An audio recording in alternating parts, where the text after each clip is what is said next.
in the 1780s, there was a lot of economic distress in France. And the Queen of France, Marie Antoinette, is reported to have been told that there was no bread for the people to eat.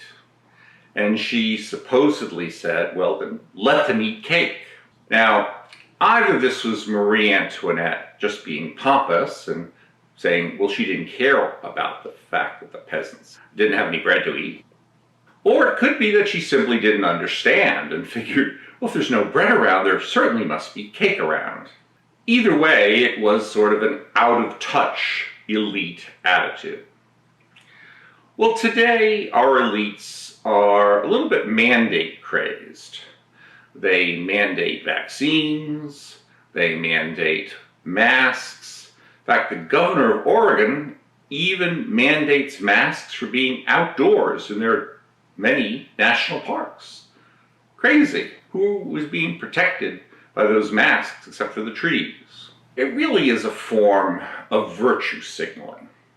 And Speaker Pelosi took this to a good extreme. The way she signaled it was to have color-coordinated masks, a different mask for every dress that she wore, making it stylish to wear masks. Of course, when Speaker Pelosi had a big fundraiser out in California, none of the attendees wore masks.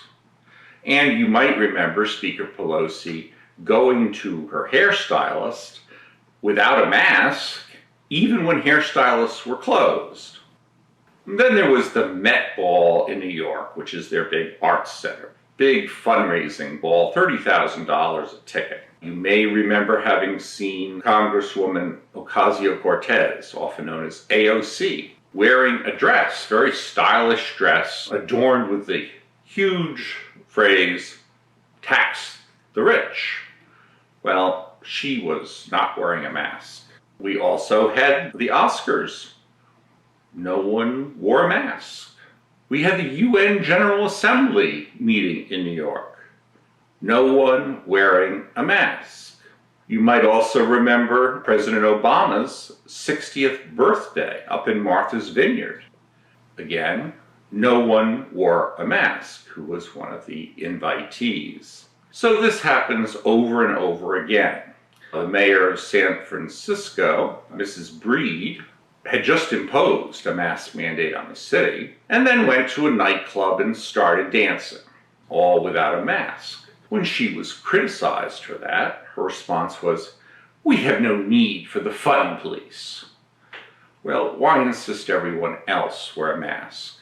Here's the problem.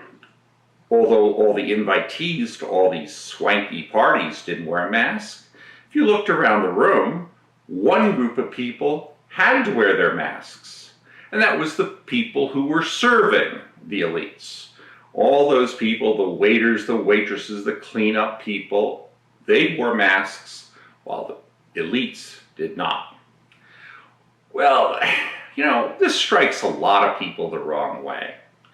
And there's a poll question that says, does someone care about people like me? And you can either say, I care a lot, he cares a little, he cares some, he cares not at all. Well, let's leave out the squishy middle for a second and just look at what happens about people who say the elites care about them a lot versus not at all. There was one group where those two were tied. It was among college-educated women. They were tied at 32 to 32. Cares a lot, doesn't care at all.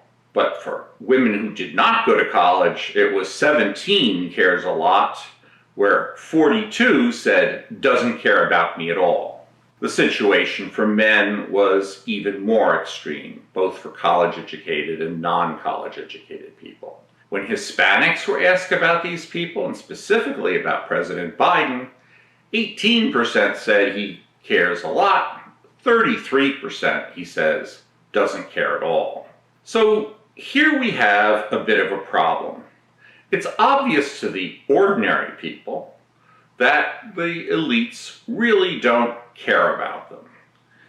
That they are free to tell ordinary people what to do, but don't follow their own rules. Now, one of the key aspects of leadership is you have to avoid hypocrisy. You can't be a leader when you tell your followers to do one thing, and then you turn around and do another.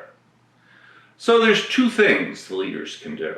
Either they can stop going to all their fancy parties without masks and wear the masks just like the waiters and waitresses do, or they can stop lecturing everybody else that they have to wear a mask.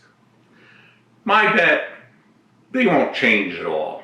They'll keep going to their parties maskless and be surrounded by waiters who are required by their own decrees to wear a mask. So basically their attitude comes back to the same as Marie Antoinette, and that is, let them eat cake, or at least try to, through those masks we're making them wear.